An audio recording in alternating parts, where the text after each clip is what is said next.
Welcome, welcome, welcome. You're listening to the Ask Brien radio show on KHTS 1220 and 98.1 FM. Well, every week we have a show and we either talk to a founder, to a startup, or sometimes we talk to people that can actually teach you something about business. And today, our guest is going to be able to do both. She actually is a founder. She actually has a story to tell us and will be teaching us a lesson in the accounting financial world. So we're going to have her on shortly. But for people that have never listened to the Ask Brien show, we are a business show. We've been going on since January 2017, so over 6.5 years, every single week. And our show, we try to teach people something about business. But everybody always asks us the question, why is Ask Brien, Askbrien? Nobody understands why we're spelling it that way. Most people went to school with person and their name was Brian. It was Bryan or Brin. Why are you E? And so we're going to ask our co-host Tracy. Tracy, you there? I'm here, and I'm always happy to talk about the E's. The E's make me happy.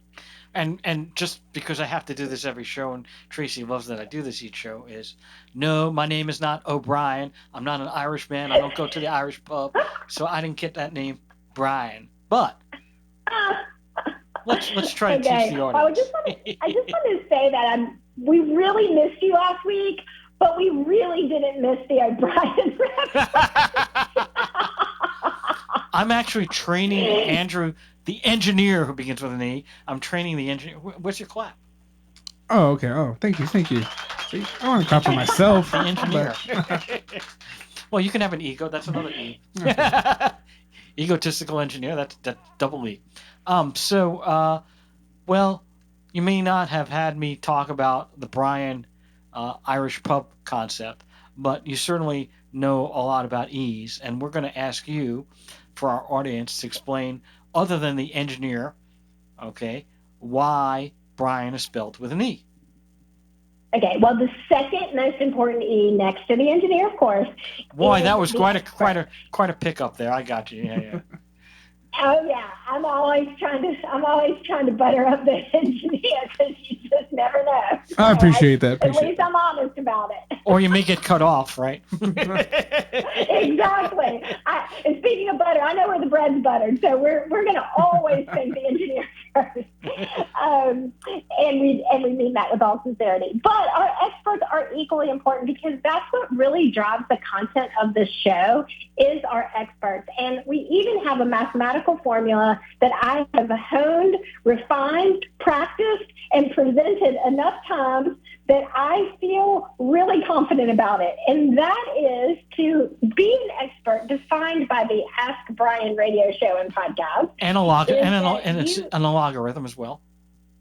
And yes, exactly. In that you would have specialized in your niche or business category for a minimum of 10,000 hours. And the way we come up with that, in general, 10,000 hours is broken down by working an average of 40 hours a week over the course of 50 weeks a year over the course of 5 years. But Peter, you and I both know, and every expert that we've had on this show has confirmed that 40 hours a week and a startup when you are trying to build and scale a business is completely unrealistic. Just doesn't happen. And so we feel like you could probably achieve that 10,000 hour status in probably a 3-year maximum, right? So, but regardless of the math, we bring on experts that are exceptional in the areas of their expertise. I know you love it when I throw 3 E's in one sentence. Well, but you missed, besides missing the most important one, and we're going to get to that, I thought you were on path when you talked about the engineer, and I thought that's where you were going to go, which is that you try to empathize with others, and empathy is a very, very big E. And if you can empathize with others, and that's what I thought you were doing when you talked about the engineer, I was expecting that, hey, what happened?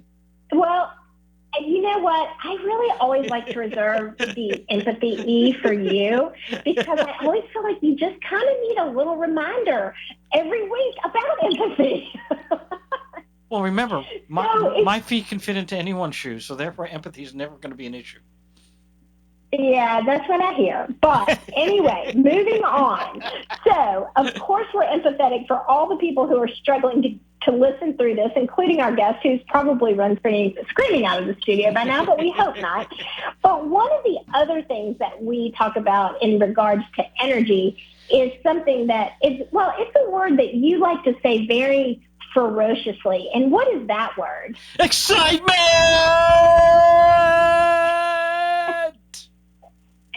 And enthusiasm? Well, listen, it goes to actually, it's not even an E, it's a P, okay? So that's why I don't like to use it. But excitement, enthusiasm, what?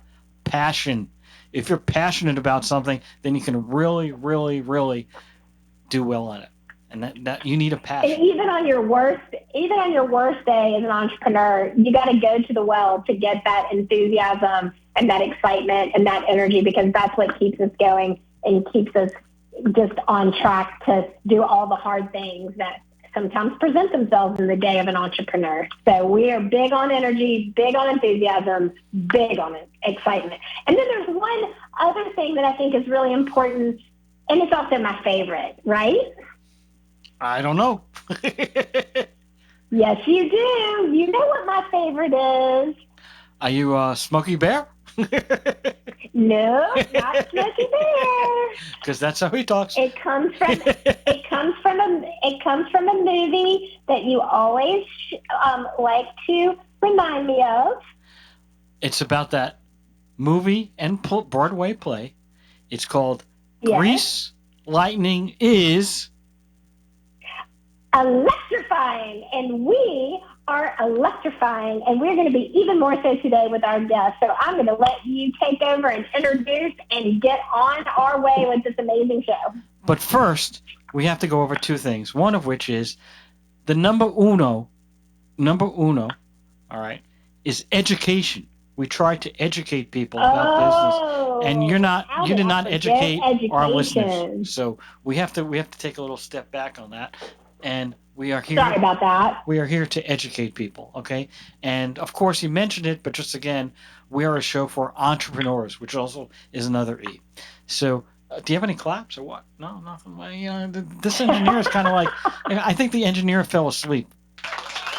Oh, okay. Thank you. Thank you very much. Thank you very much.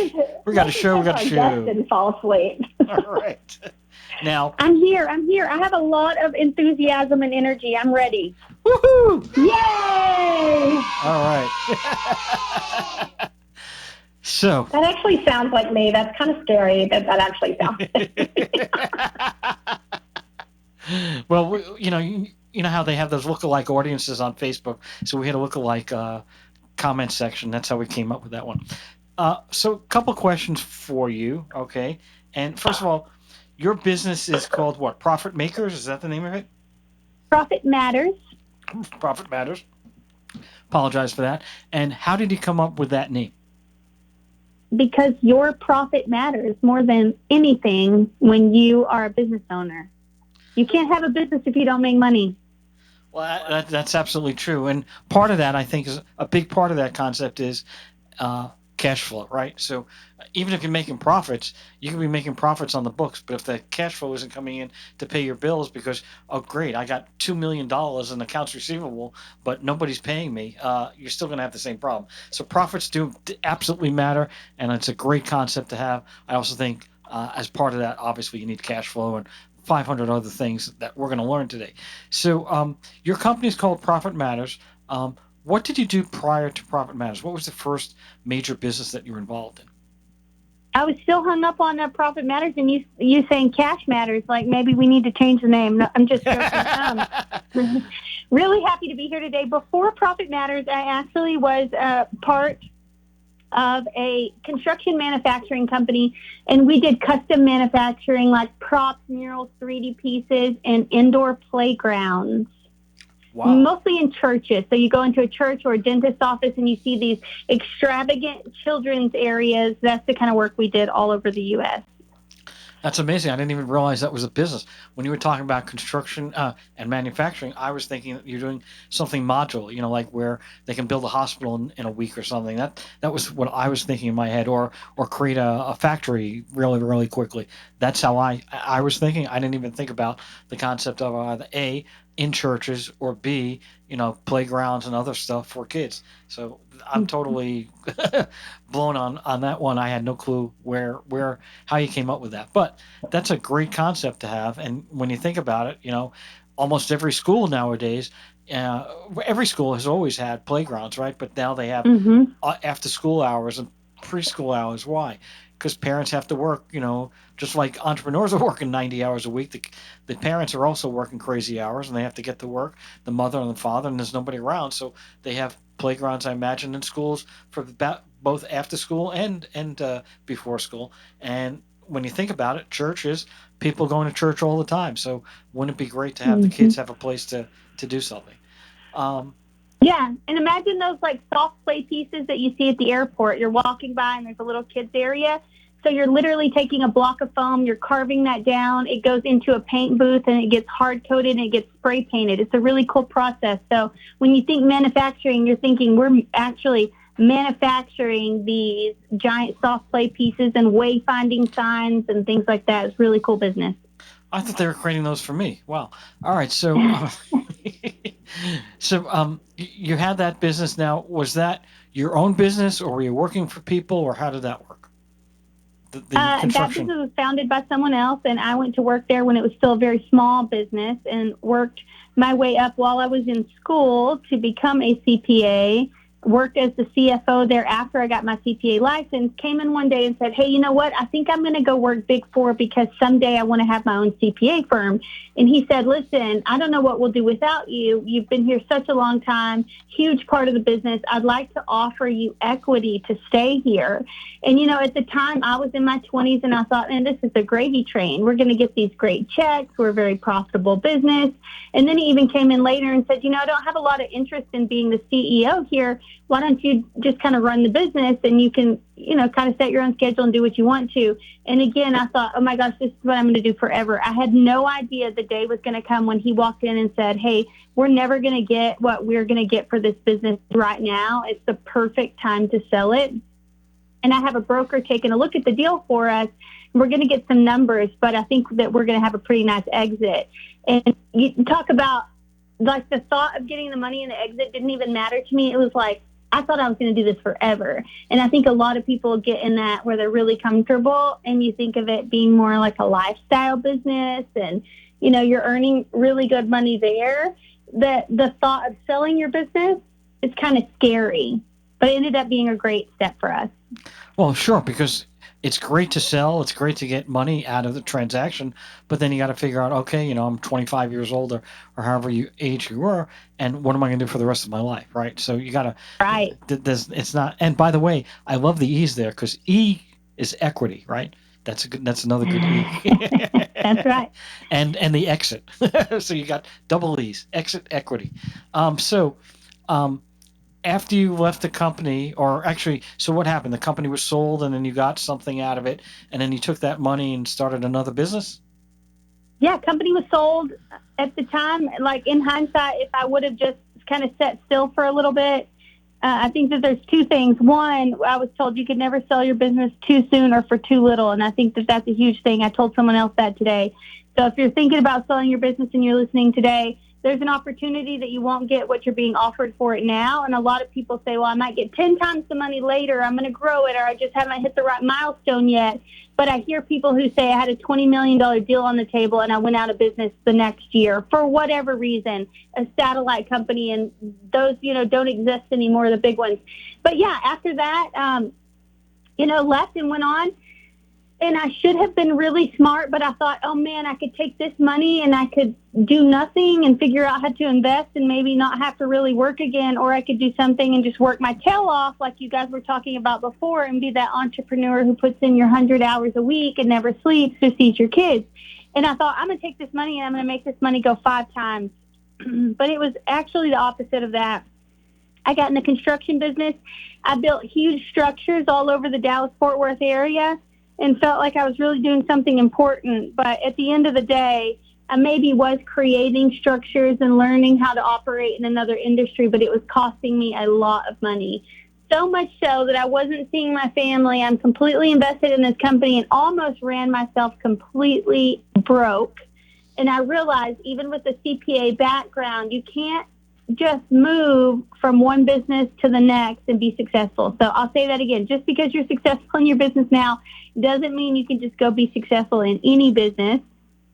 So in the construction business, sitting in my office one day thinking I really have to do something different, and I had heard of a company called BotKeeper, and they do accounting services similar to Profit Matters, and they said anything a bookkeeper can do, a BotKeeper can do. So I tried that service out, and I found that in construction there's a lot of complexities. There's job costing. There's all these things that you actually do have to have the human element. But I thought, you know why we were so successful in the company that we sold? It was because I did the CFO work, and I was constantly downloading and analyzing and looking and freezing spending and doing this and that. And I thought there's got to be a way to get that information to the business owner faster. So if we could use AI technology and machine learning, and we could capture some of that and analyze it and then present it in a way so the business owner could use it to make better business decisions. So did that with a partner, started Profit Matters, and like many relationships, that one failed. And I acquired Profit Matters in full January 2020, pulled it all in-house, and then we've been ramping up from there. So is Profit Matters have a chat feature or a AI feature, or is it exclusively manual and being done by yourselves? No, I love that you asked that question. So once my partner and I split, we became a full-on service company. So imagine a whole bunch of people, CPAs, accountants, bookkeepers, doing bookkeeping, AP, AR, payroll, sales tax, income tax, CFO services, that kind of stuff. But I still had this burning desire to make a SaaS company. Like, you know, it's just the hot, sexy thing right now. Everybody wants to have a software company. So I did go down the software route again, and we have a software platform that we built proprietary where we have tasks, messages, files, a really nice KPI dashboard, and all the work with the client happens there, and it sits on top of your accounting system. So if you're using QuickBooks, it sits on top and it sees all that data and pulls it in. But the cool thing was, I went, man, if Tesla can drive me around, and I have a Tesla, I absolutely love it. But if my car can drive me, and if ChatGPT can answer my questions, then why can my accounting software that sits on top of my actual accounting data not give me better answers to the things I'm looking for? So that is the route we're going. We're just now pulling in some AI and machine learning. So imagine that you get on the phone with your accountant. What typically happens is they say, let me get this spreadsheet. We'll look at this number. Maybe we could tweak this or that, and you make your profits better, and profits matter. But what we are trying to achieve here is that by the time I get on the phone with you, then I could say, hey, I saw here that you're going to run out of cash in 8 weeks, and I've already teed up 3 loan options for you. Can I help you apply for those today? And so it doesn't take away the need for a human. What I've done is take away the need for you to pay me to download and analyze your data for hours a day, which makes your accounting service be too expensive for you to be able to afford it. So we're just trying to make a better, higher quality experience for our customers and our employees. So in that one area, are you actually inputting the data into the, the customer or client? Are they inputting the data in there, and then the chat or something is analyzing it, or is it being inputted in another alternative way? Nope, that's right. So into QuickBooks, you connect your bank accounts. All that data comes in. There's still a bookkeeper categorizing those transactions. So we're still doing a lot of manual work, the normal day-to-day accounting and bookkeeping. But on the other side, we're able to speed it up drastically, and we're able to get the business owner the things that they need out of their accounting data that can help them make a difference. And do you charge a flat fee, or do you charge by the hour? it is a set monthly fee. There are hourly rates for projects or special things. Or let's say we get a brand new client in their books. They come in, they say, I haven't reconciled anything in a year. My book's a mess. My accountant quit. We'll come in, we'll catch that stuff up at hourly rates, and then we'll go on to a set monthly fee. And would that include something like forensics? That part of it, right? Where it would, yes. Forensics are usually included, like in CFO type services. So there's no attestation services at Profit Matters. So we don't do any audit work, but we do support auditors, and we help them pull all the things they need to all the time. But we're more on the accounting and the tax side. Super. We're going to be taking a break. We're going to be right back. You're listening to the Ask Brien radio show on KHTS 1220 and 98.1. Welcome back. You're listening to the Ask Brien radio show on KHTS 1220 and 98.1 FM. And we have a great guest today learning all about cash flow, making profits, and all the money part, which is what you need to do to survive and be successful in business. Tracy, you got some questions. Yeah, so thank you for sharing so much of your story. I think there's a lot of parts to it that most entrepreneurs maybe don't get to experience but need to know about. In fact, I was on a call with a business owner yesterday, and she thought she needed a partnership agreement with someone that she was doing business with, and she ultimately actually only needed a revenue share agreement because she didn't need to be legally tied up into this situation with this particular person. And so I wanted to talk with you about the fact that your decision around bringing in a partner for Profit Matters, and then when you're realizing that that partnership wasn't working, how to unwind that and what dissolving that looked like. So what was it that was motivating for you to bring in a partner essentially? My advice would be, if you're going to get a partner, think about it like a marriage. It's going to be much harder to get divorced than it is married. And explore what the end looks like before you even do the beginning. So if this doesn't work out, what are we going to do? And what does that absolutely, entail for us? Because what I think is, just like in marriage, you're in this dating and this honeymoon stage, and you go, oh, this is going to be great. And then you end up losing a friend or just somebody who is valuable in your life whenever it doesn't work out in the end. So I got in a partnership in Profit Matters because of the technology piece. This person actually had a development company, and so they were able to do that development piece for us and to contribute. When I didn't even realize what I was getting into in the beginning, that there was going to be this disconnect between even duties and responsibilities and who was doing what. And so we failed to document what this entire relationship was going to look like up front. And I think what you mentioned is incredibly important to highlight is the roles and responsibilities and the delegation, and then taking that another step further based on the skill set. So you were very strategic in the reason you selected a partnership, because technology, maybe this person had a more advanced skill set in that area. But what I'm also hearing you say is that once you guys entered into this partnership, that there wasn't a clear delineation of roles and responsibilities. That's right. I was left with everything else. It was like I was going to operate in a company, and at the time it's still a service company, even though we're developing technology. So then you're left here, I'm a CPA, and I get a team in India, like this team's going to do the work for you. But I was at a CFO level where I've not entered bank transactions or reconciled a bank account in years, right? So then here I am with these clients that we're bringing on, and I'm literally onboarding clients and being the CEO, like, hey, oh yeah, we're going to do the work. And then I have this team that's in a different time zone than me, trying to do the work. And I think that the deliverable that we're providing the client, we're doing them an injustice. I just didn't think that we weren't providing the level of service or the quality that I wanted to see there. And so that was a source of contention as well. And then did you have a formal partnership, like a legal partnership agreement in place, so that when you were becoming more and more aware that the partnership wasn't going to work out, did you have provisions for an exit included in a legal document? We did. We hired a really good attorney, and they prepared all of the partnership agreement for us. So our operating agreement, and we had formally created an LLC, and then for us, we elected the S Corp. So I know a lot of people probably listening, especially out in California, are a C Corp, so it's a little different. But for us, just having an S Corp and an operating agreement worked well. I had created a C Corp in another business with this person, and in hindsight was one of the dumbest mistakes I ever made.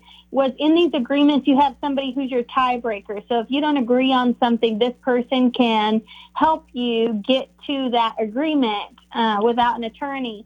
And I was silly enough to allow that to be my partner's wife was our tiebreaker. Ooh. And I think 90% of the time the wife's going to side with the husband no matter what the decision is.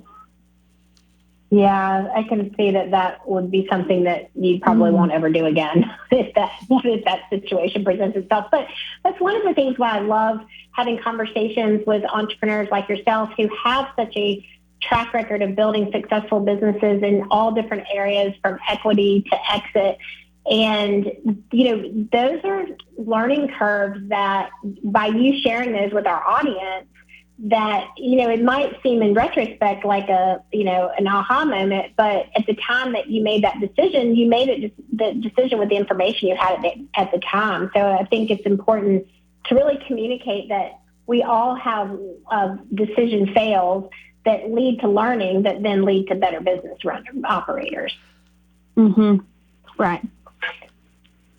So in terms of now that there's not a partnership in your organization, so you are the 100% owner of the company, what does the rest of your team look like?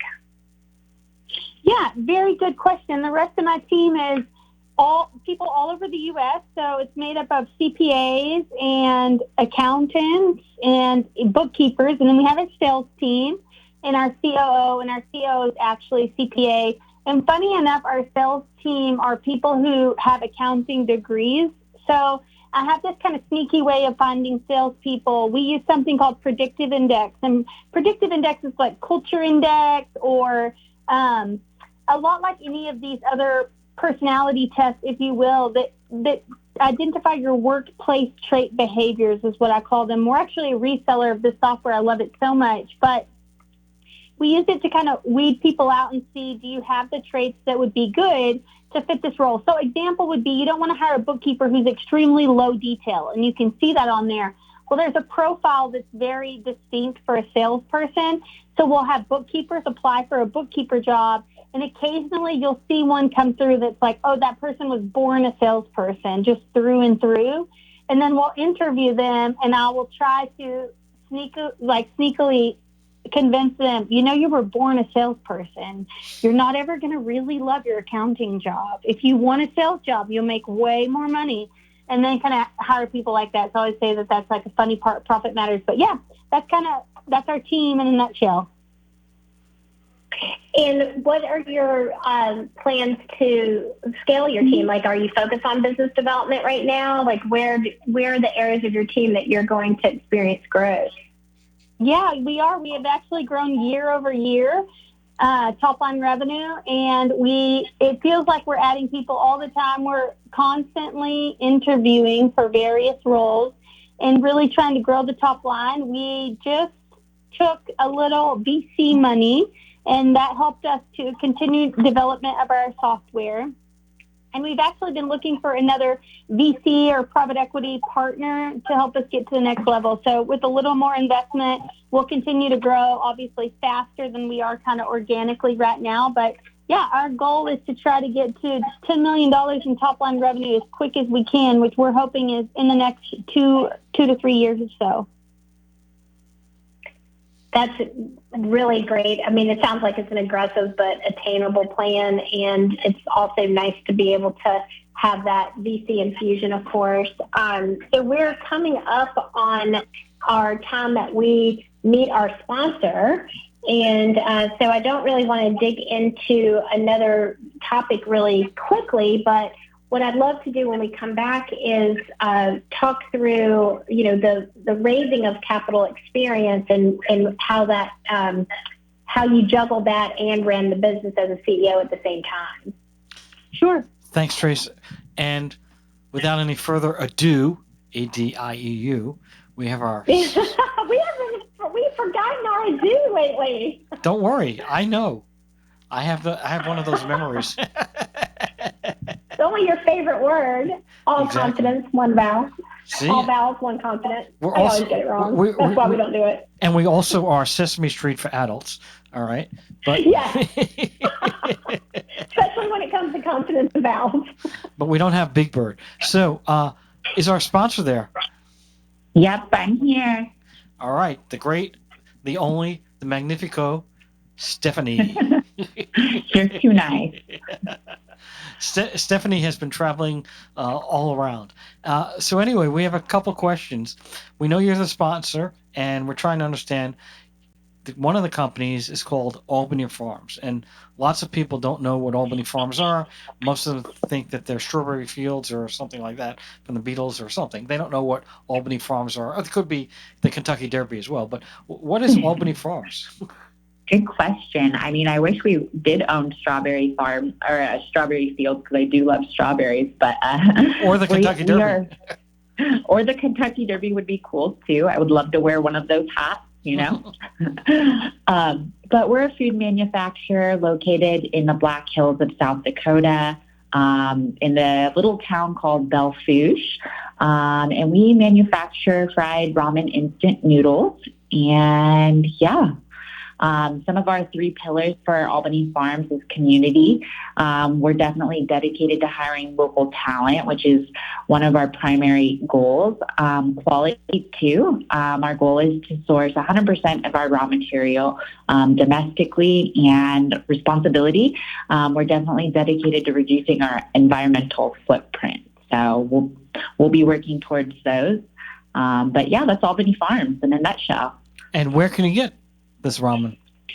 Great question. So right now you can find us in select Walmart Canadas, and in the U.S. you can find us in select Target stores, H-E-B, and 99 only. Or sorry, I apologize, 99 only soon, but Dollar Tree for sure. Wow, that's super. And then we have one other sponsor, and you're also the spokesperson for that company. It's called Legal Steps, and people that have never heard that word, they don't know what it is. They think it's the steps going up to the courthouse. But I know you took one of their courses, so please explain what Legal Steps is all about. Yeah, it's a great system, and that's my personal opinion.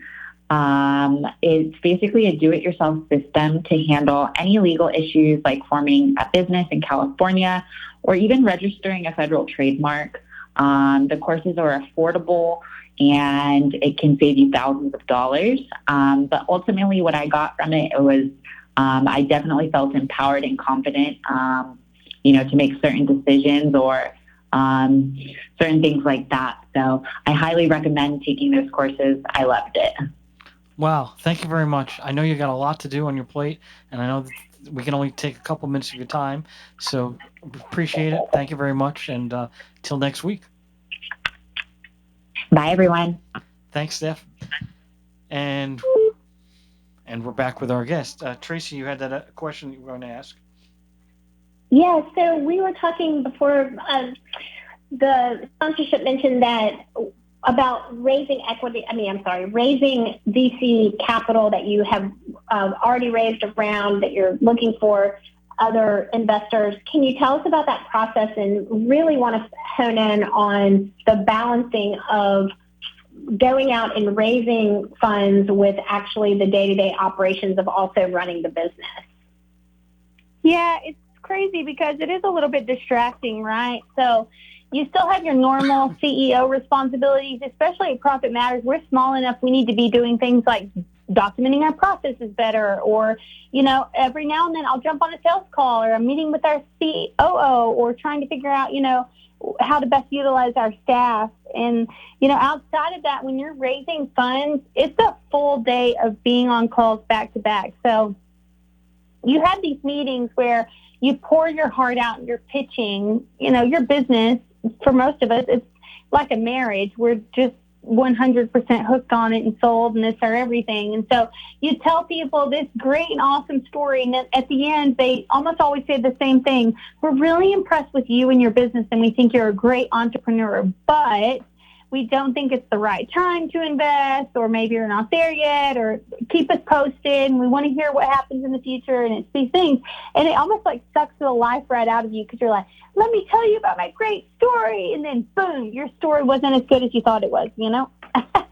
But and then you just keep on. Like, you just have to have your heart has to be so into it, and you're so passionate about it that you just keep on going out there and selling yourself and pitching until you find the right person. And I think it's about finding the right partner, because again, it's like a partnership. I mean, someone told me, when you get an investor, now you have a job, because you essentially work for these other people, and they're going to ask you questions, and they're going to push you harder and farther. And, you know, I've said things like, well, our sales were this, and they were so good. And it's like, oh, well, we were expecting to see double that. And you almost go like, well, how did you think that was even going to happen? And so, yeah, it's a constant juggle of, you know, who can I go out and talk to, and how do I get introduced to people? And I did the accelerator program. Shout out to Expert Dojo. They were amazing. But that was weeks of not working on your business. That was weeks of working on your business instead of in it. And so you're literally on these calls trying to figure out how to become a better entrepreneur and tell a better story and really understand your roadmap of where you're trying to go. Well, I think you make such a good point, too, about the fact that when you transition from owning and running your business and working in the day-to-day as the CEO, that's one thing. But when you take on investors, and I love the way you literally put it, when you take on investors, you now have a job because you work for the investors. And I think a lot of entrepreneurs don't really think that all the way through, right? I think they think, I need the money, I want to scale, I need this infusion of cash, but they're not necessarily thinking it all the way through, and what that ultimately means for you as you're no longer the 100% business owner, and your accountability to somebody else who may or may not have the same philosophies about how you run it, how you scale it, how you brand it. Like, you're all of a sudden, you're in a completely different situation. It's just not as glamorous as it looks on Shark Tank sometimes, right? That's right. It's more like a partnership, right? You have to figure out, how are you going to untangle this relationship that you've started, and how are you going to give the money back if it doesn't go right? Well, we got to take a break. That's something. We have to take a quick break. We'll be right back. You listen to KHTS 1220 98.1 FM, The Ask Brien Show. Welcome back. You're listening to the Ask Brien Radio Show on KHTS 1220 and 98.1 FM. Like no other station in the world. All right, Tracy, you got a question. Okay, well, I would be remiss as a female entrepreneur business owner who has raised funds, set across from the VC tables, worked in a male-dominated industry. So I've got the street cred to ask this question, and I want to pose it to you, which is, you have been incredibly successful in construction finance, and very few female-owned businesses, sadly, get VC funding right now. So I wanted to ask you, have you had any challenges, or how have you felt in your entrepreneurial journey of working in male-dominated fields and working with investors? Has that been a challenge for you in any way? Well, I'll tell you what, in construction, it felt like it was easier to get a job because people were curious about you being a female in the industry. So I literally could call to an office or send an email and say, hey, I want to introduce my concrete company to you. We're trying to make a name for ourselves, and I'd like to come in and formally shake your hand. And so having that, asking them for that in-person introduction seemed to be huge, and I could get meetings. And I felt like I could probably have gotten work just because I was a woman, but someone once told me, don't ever cross the line, because then everyone will expect it. So I just played from that day forward by all the rules, and never acting like I was a woman, just going into everything like I was just like everyone else. And so anytime that I felt anything that seemed even slightly uncomfortable, it would be to remove myself from the situation. And I would say in all of it, if you're a woman and you're struggling in a male-dominated industry, like, you cannot act like a woman, because the second that you act like a woman, you will be treated like a woman. And I heard a male business owner tell me this one day. They said, every woman I hire wants me to treat them like everyone else, like all the guys in the office. But as soon as I do, then they think that they're being mistreated. And so I think that's the difference. I think you have to keep that in mind. If you are going to work in a male-dominated space, or you want to be treated like everyone else, you actually have to act like everyone else. You have to walk it, talk it. You know, I would get out in the field with my hard hat on and my rubber boots, and I would change from my high heels in my car. And so it's just being conscious of what you're driving up in and how you're dressing and how you're putting yourself off to everyone else, because I think that that's going to determine how other people treat you. I think that's an excellent point. You have been such a delight, and your story is so impactful. I know people have learned a ton, and they're probably going to want to continue this conversation with you afterwards. What is the best way for people to get in touch with you? I know your website is profitmatters.co. What is the best way for people to get in touch with you personally if they want to reach out, or if they're interested in investing? Yes, I would love for people to reach out to me at my email address. It's Ashley, Ashley. Did you hear that E, Brien? Whoa! I love the E. E's for excellent. Go ahead. E is for excellent. Sorry, but my email address is ashley@profitmatters.co. So it's .co. Ashley@profitmatters.co.